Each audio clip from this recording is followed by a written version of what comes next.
Breakfast is the Eid edition of the show. Eid Mubarak to you wherever you are. I'm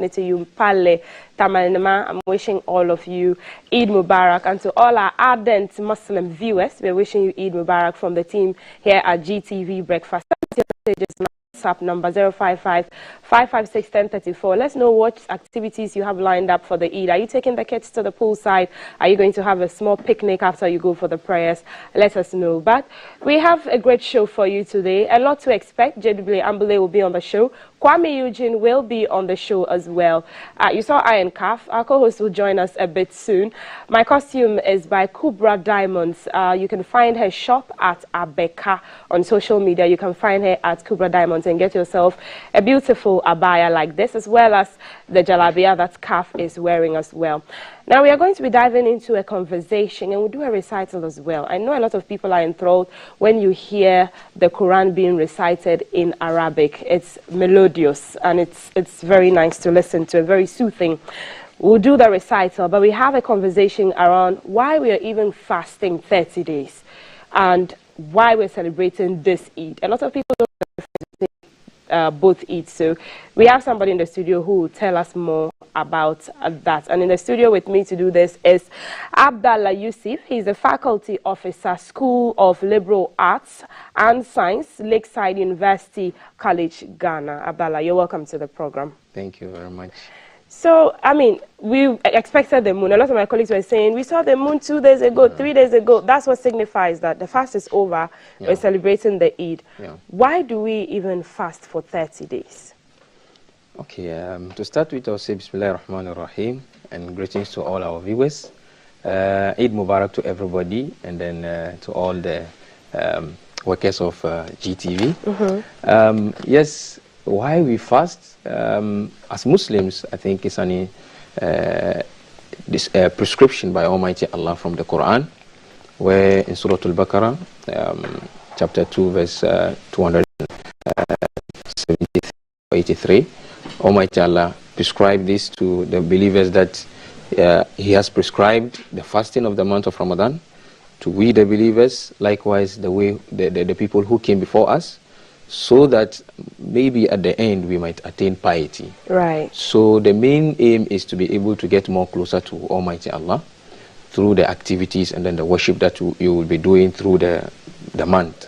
So the objective is to be able to raise the levels of faith of believers to the point where they will become better versions of themselves. So that is basically the aim. So why 30 days though? Is it said that it's within those 30 days and after you will at least have stopped some activities that were not pious and draw closer to activities that make you pious? Yeah, actually the 30 days is prescribed, and that's mentioned in the Quran, that is number of days, and it's between 30 or 29. Okay. So it actually depends on the sighting of the moon. When the moon is sighted on the 29th day, then the month ends on 29th. Some also do 10 days extra, right? Some do 10 days extra, and that is or 6 days extra. That is after Shawwal. Ramadan, Shawwal. That one is not a compulsory fast. Okay. It is recommended that you do it, but it's not compulsory. So not all Muslims actually do it. Some prefer to continue with their eating and then celebration even after the month of Ramadan. Right. So it's not really compulsory for the 6 days addition, but the first 29 or 30 days is compulsory. Right. Even though there are some people that are exempted. Maybe if the person is sick, on a journey, or has some kind of excuse, then the person is excused to eat freely within some few periods, and then maybe might pay later. To some, they will pay. Including women who every month are expected to pass through some form of menstruation, and so they pay after the 30 days. And if you're old and you can fast, what do you do to compensate the fast? For the old, they are allowed not to fast, and to compensate their inability to fast, they will also have to feed someone who is fasting. Right. So basically you provide sahur, that is the pre-dawn meal, for someone who is fasting, and then provide the breaking the iftar for someone who is also fasting, so that you get the blessing of that person. As the person is fasting, you are also rewarded as though you are fasting. Can you give money instead of maybe the food to cover the 30 days for the iftar and the suhoor? Yeah, you can give money Right. in that situation, knowing very well that the person will need it to be able to feed himself or herself. So you look at the standard of food depending on the locality. So there's no any cut-out money that you will give, but standard, the location and what you think the person can really use to serve himself. What are some of the activities we're supposed to stop doing during Ramadan or be encouraged to do during Ramadan? I know charity, more prayers, because even the last 10 days, the Laylatul Qadr, we prayed throughout the night, seeking for Allah's blessings and mercies. What are some of the things that we do that we stop? Okay, actually, when we enter Ramadan, we have a whole lot of activities of worship that were not in the month of Ramadan, which are prescribed, like more salat, more prayers, and then do recitation of the Quran more, and then we do a lot of zikr, that is remembrance of Almighty Allah. These activities are actually activities that are expected from a believer. But as I said earlier, that the month of Ramadan is to encourage us to get more closer to Almighty Allah. It is expected that within that period, you do more of this, so that as you do it for 30 days, it becomes part and parcel of you. And after Ramadan, you'll be able to continue that activity. Right. So we are expected within that month, any act that has already been forbidden even before Ramadan, you still abstain from them. All the betting, all the gambling, the gossiping, the backbiting, the stealing, the smoking, the alcohol and all that. You are supposed to even abstain from that. And there is additional abstinence within the period of fasting, that is within the day. And that additional abstinence has to do with the things that are even permissible to you.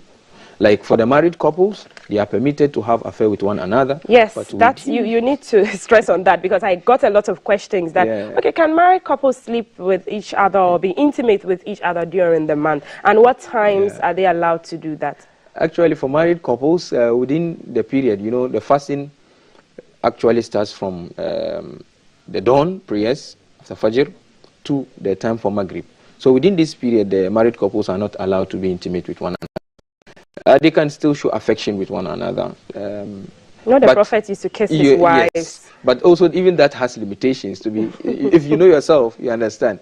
Because during the time of the Prophet, there was a young man who tried that, and then he broke his fast. Oh, goodness. So two people came to ask, when I'm fasting. You're human, yes. You understand. Right. Like a young couple who just got married some few months, you can't be encouraging them to. Yes. Anything can lead to something. Anything can lead to something. But for those who are experienced, elderly ones, the discipline is there. The discipline is there.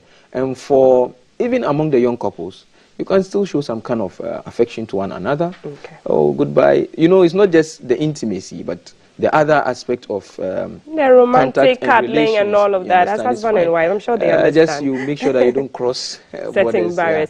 Why are we celebrating this Eid, and what makes it different from the one we'll be celebrating in a month or two?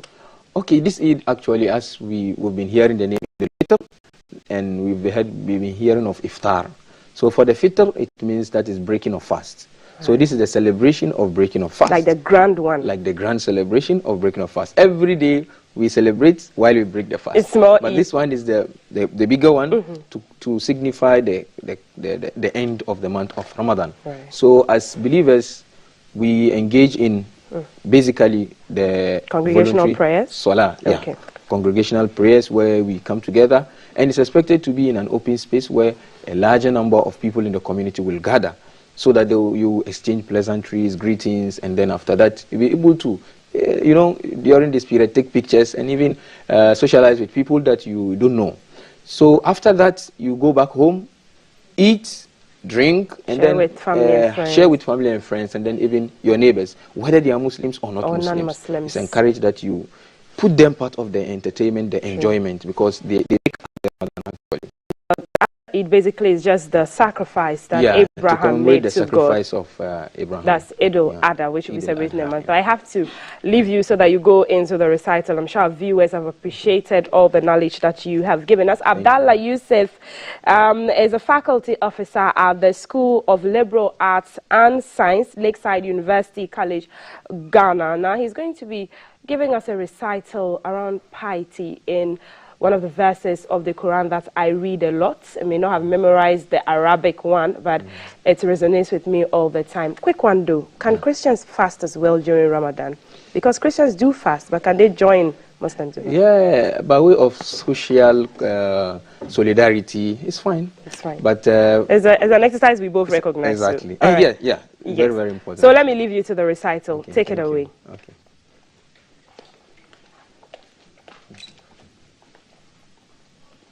أعوذ بالله من الشيطان الرجيم بسم الله الرحمن الرحيم الحمد لله الذي أنزل على عبده الكتاب ولم يجعل له عوجا قيما لينذر بأسا شديدا من لدنه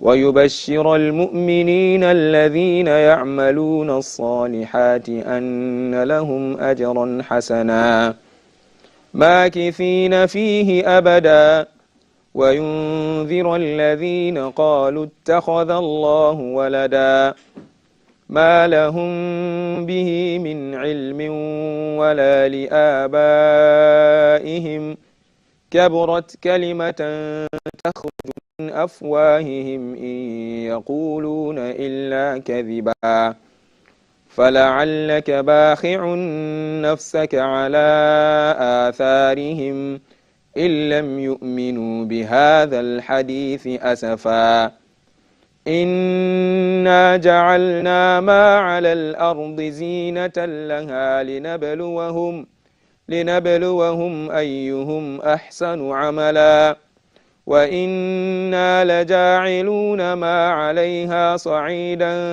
جرزا أم حسبت أن أصحاب الكهف والرقيم كانوا من آياتنا عجبا إذ أوى الفتية إلى الكهف فقالوا ربنا آتنا من لدنك رحمة وهيئ لنا من أمرنا رشدا فضربنا على آذانهم في الكهف سنين عددا ثم بعثناهم لنعلم أي الحزبين أحصى لما لبثوا أمدا نحن نقص عليك نبأهم بالحق إنهم فتية آمنوا بربهم وزدناهم هدى وربطنا على قلوبهم إذ قاموا فقالوا ربنا رب السماوات والأرض لن ندعو من دونه إلها لقد قلنا إذا شططا هؤلاء قومنا اتخذوا من دونه آلهة لولا يأتون عليهم بسلطان بين فمن أظلم ممن افترى على الله كذبا وإذ اعتزلتموهم وما يعبدون إلا الله فأووا إلى الكهف ينشر لكم ربكم من رحمته ويهيئ لكم من أمركم مرفقا وترى الشمس إذا طلعت تزاور عن كهفهم ذات اليمين وذات الشمال وإذا غربت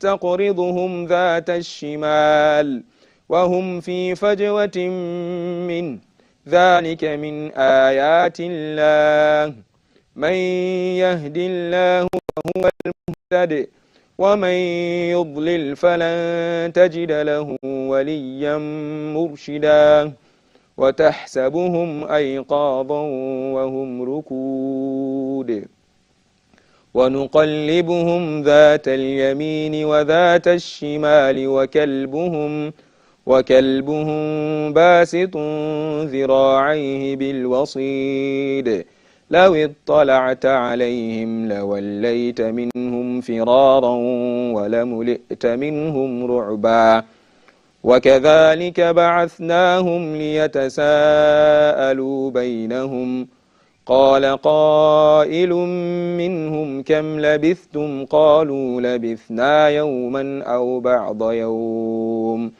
قالوا ربكم أعلم بما لبثتم فابعثوا أحدكم